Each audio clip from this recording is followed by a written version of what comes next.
rides. It's on top of mind for one local lawmaker following Cedar Point's issues with multiple rides over the last few months.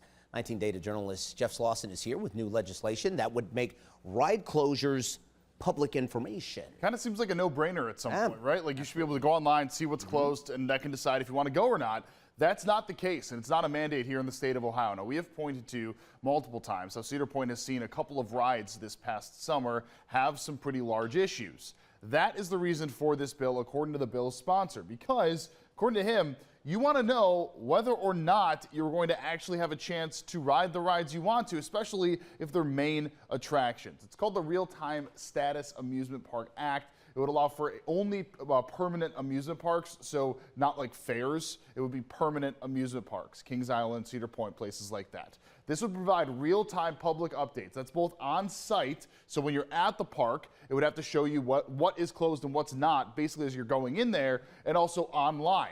The thing is, and this is the crucial part, it would be within 5 minutes of the closure. So if the ride closed, let's say at 10:09, by now it would have to have marked that it's closed, again, in the park and online.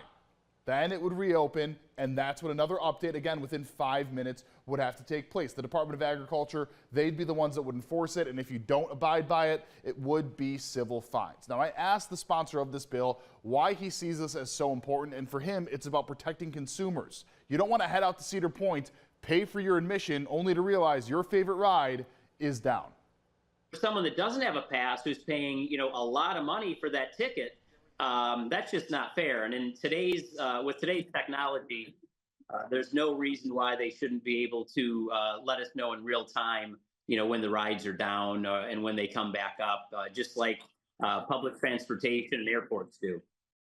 So now this has been proposed, but obviously it needs to go to committee, and there's a couple other steps before it would actually reach that point. I asked the representative if he believes that Republicans would support it. He says absolutely. It's not a partisan issue. This is a protection issue. In addition to that, he says if it were to pass in this session, we could see by 2026, in the 2026 season, that is when this could be taking effect. All of these amusement parks then would have to have it made publicly available, whether or not your favorite ride is running, and that could decide whether or not you make the trip.